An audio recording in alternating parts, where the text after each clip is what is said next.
ఈ కాసా శ్రీనివాసులు భారతీయ జనతా పార్టీ జిల్లా కార్యదర్శిగా పనిచేస్తాను. బుచ్చిరెడ్డిపాళెంలో ఈరోజు మేము డాక్టర్ బిఆర్ అంబేద్కర్ గారి 135వ జయంతి ఉత్సవాలు జరుపుకుంటున్నాం. అయితే ఈ దేశానికి స్వతంత్రం వచ్చినప్పుడు ప్రపంచ దేశాలు భారతదేశానికి దిశ దశ లేదు, భారతదేశం రాబోయే రోజుల్లో ఏ విధంగా ఉంటుందని చెప్పి ఎగతాళి చేసిన రోజుల్లో డాక్టర్ బాబాసాహెబ్ అంబేద్కర్ గారు వాళ్ళ బృందం కలిసి దేశాల తిరిగి రాజ్యాంగాన్ని రచించడం జరిగింది. ఆ రాజ్యాంగం కూడా వ్యక్తి కోసమో లేకపోతే వాళ్ళ సొంతం కోసం కాకుండా సమాజం కోసం, రాబోయే భావిత పౌరుల కోసం రచించడం జరిగింది. ఆ మహానుభావుడు ఆ రోజు రాజ్యాంగాన్ని పటిష్టంగా రచించాడు కాబట్టి ఈరోజు ఎస్సీ ఎస్టీలు, బీసీలు, మైనార్టీలు రాజ్యాంగపరమైన పదవులు అనుభవిస్తున్నారు.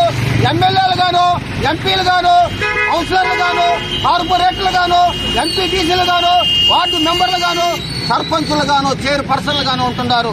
ఆ మహానుభావుడు ఆ విధంగా ఆ రోజు రాజ్యాంగం రచించకపోతే ఈ రోజు ఎస్సీ ఎస్టీ మైనార్టీలపై ఏ విధంగా ఉండేది?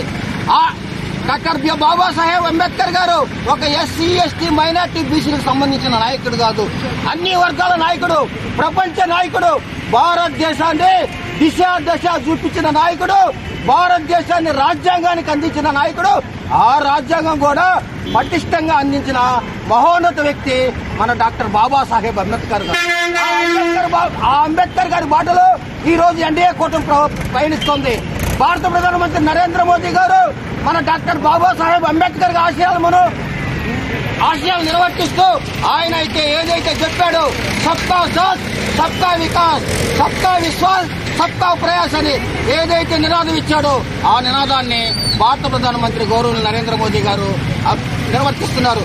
అదేవిధంగా ఆంధ్రప్రదేశ్కి వస్తే మన రాష్ట్ర ముఖ్యమంత్రి మన నారా చంద్రబాబు నాయుడు గారు, గౌరవనీయులు నారా చంద్రబాబు నాయుడు కూడా అదేవిధంగా అంబేద్కర్ గారి ఆశయాల్ని నిర్వర్తిస్తూ మన ఉప ముఖ్యమంత్రి పవన్ కళ్యాణ్ గారు కూడా ఏదైతే ఉందో అంబేద్కర్ గారు ఏదైతే చెప్పాడో ఆ రోజు గ్రామాలకు పోండి, గ్రామాలకు బాటలేయండి, వాళ్ళకు పెన్షన్లు ఇవ్వండి, ఆటవిక సమాజాన్ని కూడా సమాజానికి తీసుకురమ్మని చెప్పిన ఆయన యొక్క కోరికను నిర్వర్తిస్తూ ఈ రోజు ఎన్డీఏ కూటమి ముందుకు పోతుంది. ఈ రోజు మనం బుచ్చిరెడ్డిపాళెంలో డాక్టర్ బాబాసాహెబ్ అంబేద్కర్ జయంతి ఉత్సవాలు జరుపుకోవడం చాలా సంతోషంగా ఉంది.